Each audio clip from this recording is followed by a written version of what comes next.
Hey beautiful. Have you considered subscribing to our channel? It helps us make quality content for you. Help us reach our goal of 1,000 subscribers. I saw the red and blue lights flickering against my garage door before I even pulled into the driveway. My stomach dropped. There was a police cruiser parked right where I usually parked. An officer stood at my porch holding a brown Amazon box in one hand and a notepad in the other. Next to him stood a woman with cropped blonde hair, a pink tracksuit, and a glare that could crack glass. Her arms were folded tightly across her chest. I had no idea who she was, but I would never forget her after. Today I stepped out of the car slowly, heart pounding and eyes on the package. I knew that box. I had been waiting for it for weeks. Custom mechanical keyboard parts from a boutique company that only shipped once a month.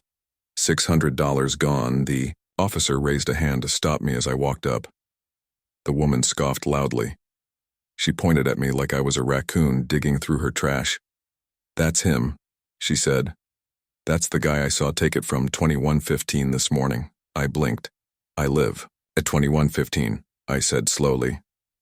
My voice felt too thin, too high. The officer looked between us. His eyebrows tugged together in confusion. The woman jumped in again. "No, you don't," she said. "You're a renter. I checked the HOA registry myself. That house belongs to a Mr. Jacob Reiner. He's the owner." "I'm Jacob Reiner," I said. Her lips curled like she'd just bitten into a lemon. "No, you're not. Don't lie to the police. I saw you sneak onto that porch. I live right across the street." The officer turned to me and asked for ID, hands shaking. I pulled out my wallet and handed it to him. He checked it, checked the house number, then looked at the package. Then back at the woman. "Ma'am," he said slowly. "It says here this is Mr. Reiner's address." She didn't flinch. "Then it must be a fake ID. He's not on the board. He doesn't even attend meetings, and he didn't submit a resident file. It's required." I opened my mouth, then closed it again. I was so stunned by the insanity of what was happening I couldn't form words. The officer sighed. He turned the box over and read the shipping label out loud. "To Jacob Reiner, 2115 Langley Avenue." The woman's eyes narrowed. "Anyone could write that. I'm just saying we can't be too careful. There's been a lot of porch theft lately. I'm trying to keep the neighborhood safe." I wanted to scream. Instead, I said quietly, "That's my package. You can check the tracking. I have the order confirmation on my phone." But the damage was done. Neighbors had already started to gather. Phones were out. Whispers floated like gnats. The officer said he'd take the package in for verification just to be safe. He handed me a receipt like I'd just lost a library book. Karen. I didn't know her name yet, but I knew what she was. She smiled at me like she'd just stepped on a cockroach. She turned on her heel and walked back across the street. I watched her go. She moved like she owned the sidewalk. A thin, white dog with a rhinestone collar followed obediently behind her. The neighbors dispersed. Some of them gave me sympathetic glances. Others just avoided eye contact. I stood there for a long time, my hands balled into fists at my sides. My own package stolen from me in broad daylight.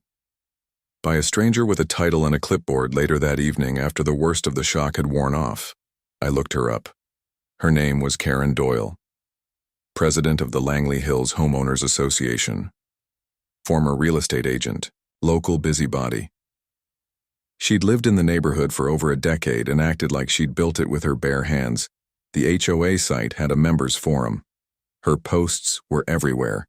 Long rants about proper landscaping etiquette and the importance of uniform mailbox design.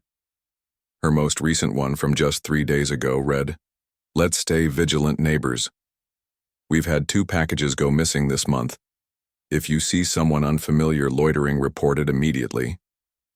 Apparently, unfamiliar meant young renting, and not in her inner circle. I clicked through her comments. She'd argued with 4 people in the past week, each thread ending with her final word and a moderator locking the post. She didn't play well with others. She ruled.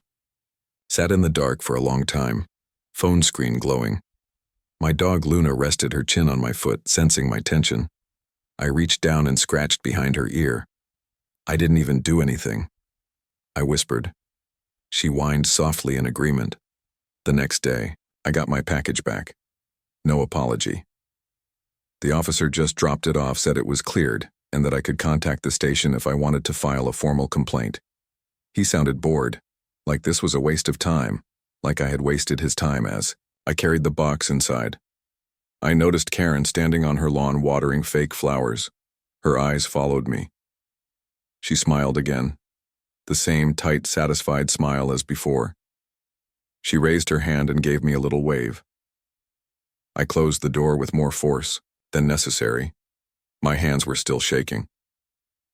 Later that night, I got an email from the HOA subject line, reminder to all residents about suspicious behavior and proper package security. It was signed, Karen Doyle, President. I stared at it, mouth dry. This wasn't just about a package. It wasn't about rules or safety. It was about control. And Karen had just picked the wrong person to try and control because I wasn't leaving, and I wasn't going to forget this. Not for a second. The next morning, a folded piece of paper was wedged into my mailbox, bright orange with bold black text. Violation notice, improper placement of garbage bin. I stared at it for a long time, then looked down the street at 10 other bins sitting just like mine, every single one untouched. I crumpled the notice and tossed it in the kitchen drawer. It sat there with the other one from last week. Grass over 3 inches. I had mowed the lawn the day before. Luna barked once I turned. She was staring. Out the window, tail stiff across the street, Karen was outside again. This time she had a clipboard. She stopped in front of my house, looked at her watch, made a note, then walked on. I went outside and followed at a distance. She strolled down the sidewalk, like a mall cop on patrol. Every so often she would stop, peer into a yard, squint at a porch, then scribble something. One neighbor waved politely. Karen nodded without smiling. When she reached the corner, she turned around and walked straight back to her house. I knocked on her door that afternoon, tried to keep my tone polite. She opened it and leaned against the frame like she had better things to do. "Hi, Karen. I got your notice about the garbage bin. I was just wondering if you meant to send that to me." She looked me up and down. "You left it out past 10 a.m. HOA guidelines say bins must be retrieved by 9. I blinked. It was 9:15. I was walking Luna. She raised an eyebrow. "Rules are rules. Maybe next time set an alarm." She moved to close the door, but I put my hand up.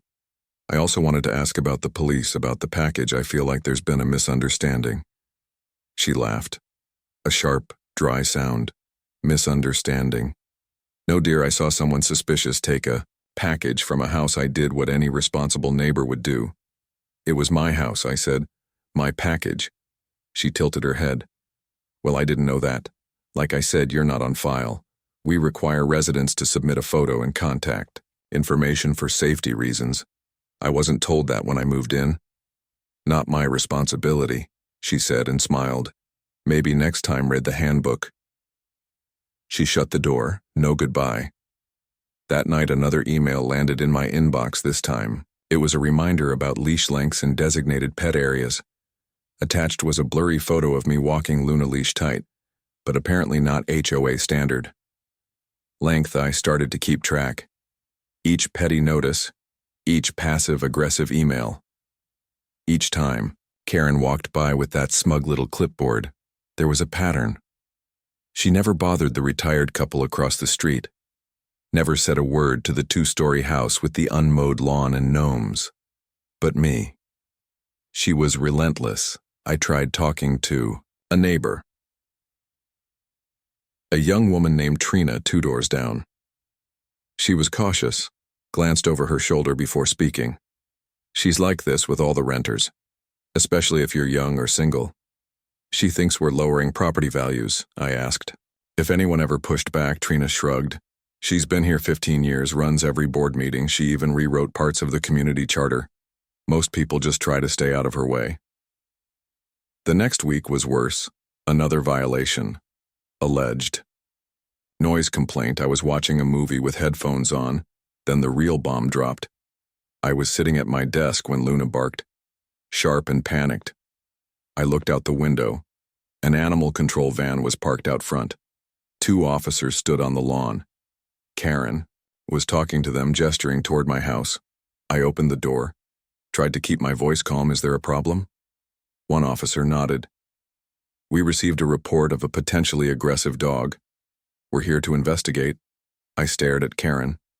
She didn't meet my eyes.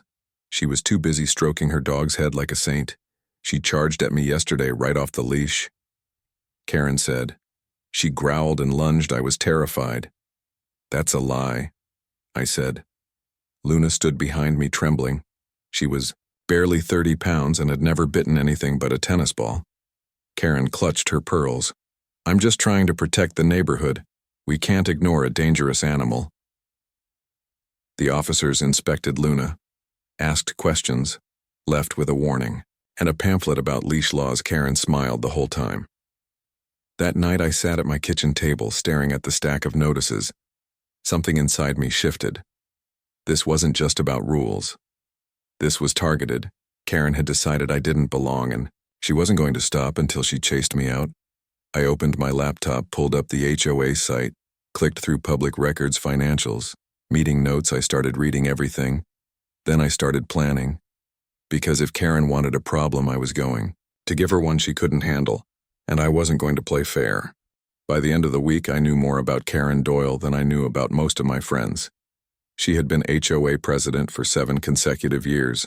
She appointed her own board, held meetings during work hours, changed bylaws without public votes. The association's website had no oversight and no record of last year's financial audit. There was a neighborhood Facebook group too.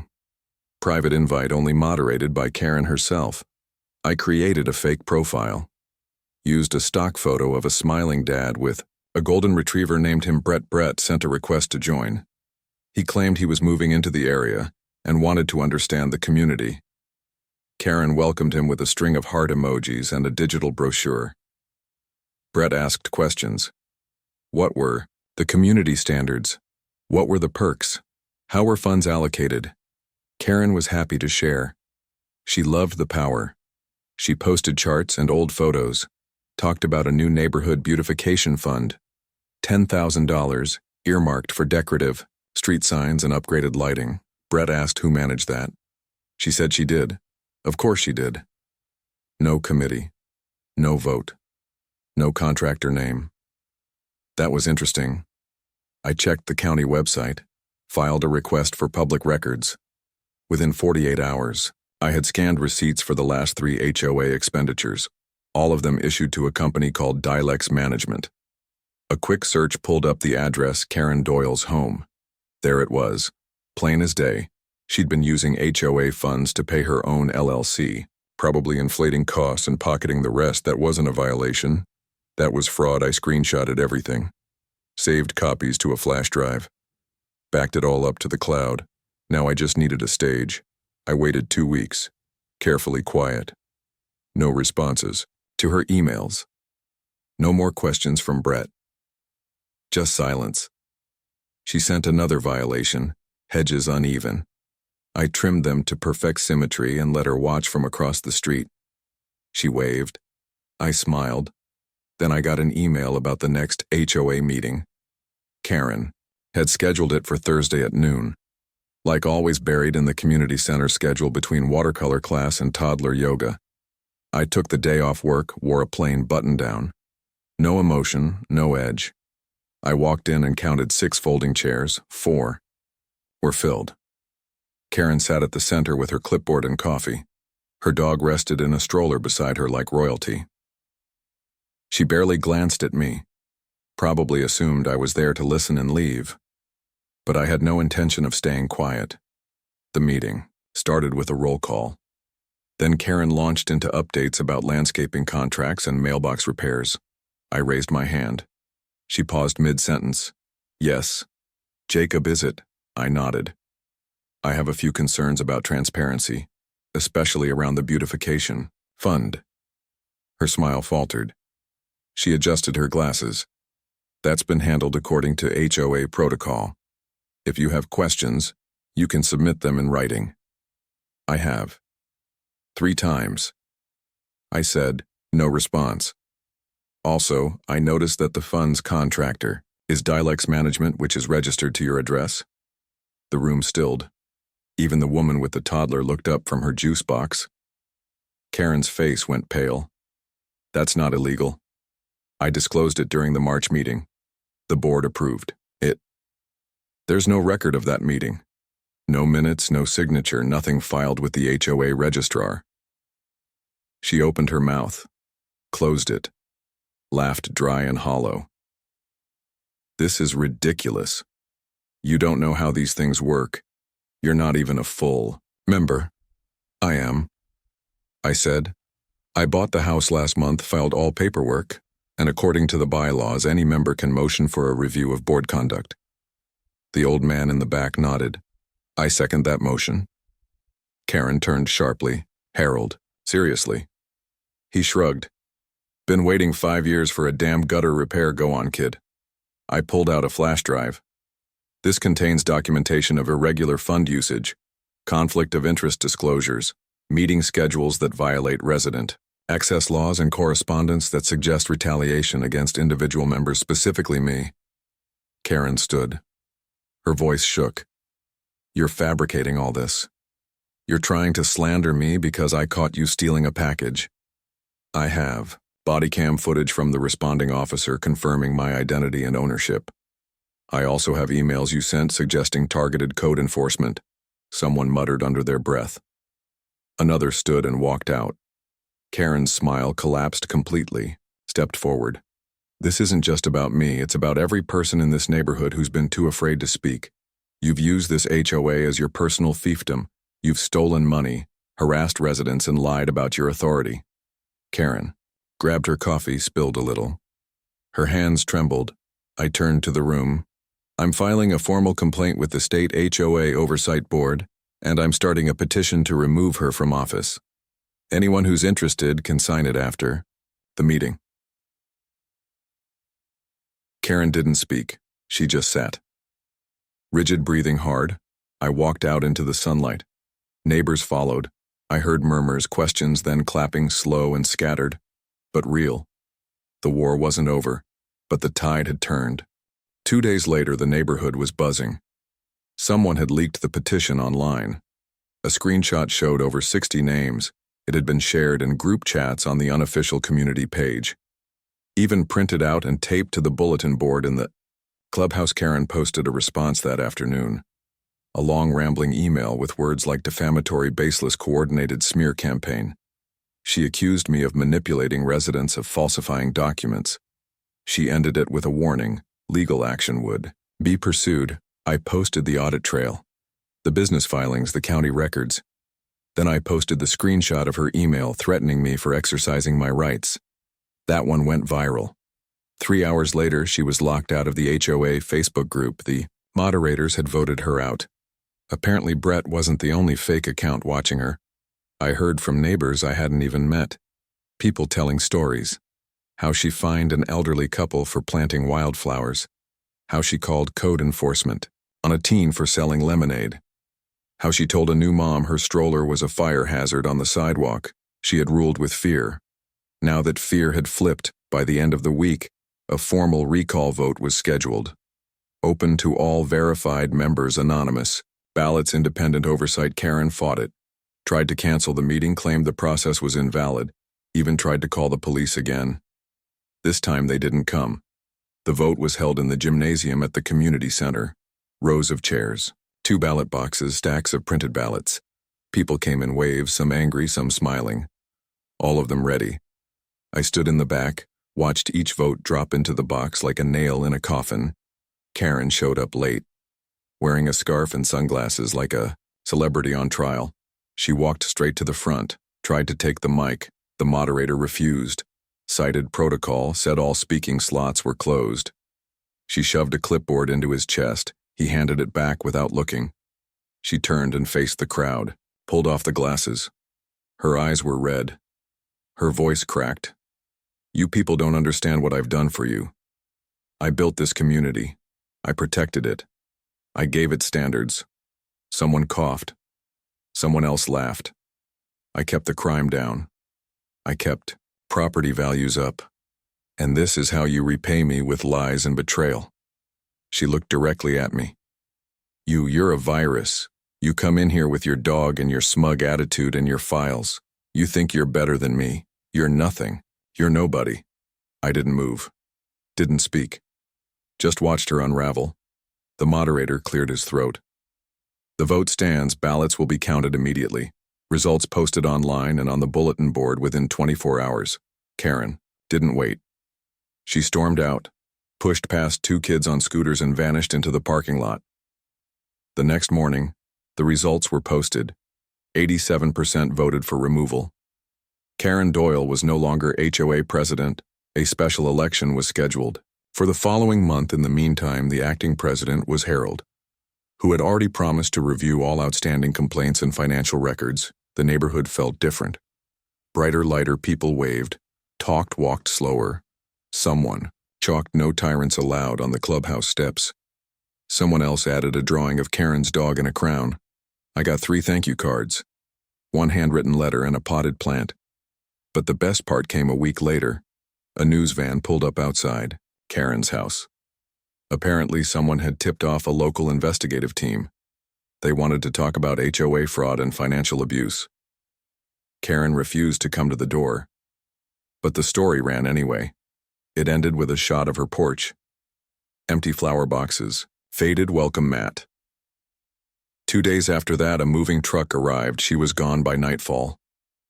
No goodbyes. I sat on my porch with Luna, watched the truck vanish down the street. A kid rode by on a skateboard, shouted, "Thanks for getting rid of the witch," smiled, scratched Luna's ear. She wagged her tail. The air smelled like jasmine. The sun was just starting to set. Warm and gold, my phone buzzed.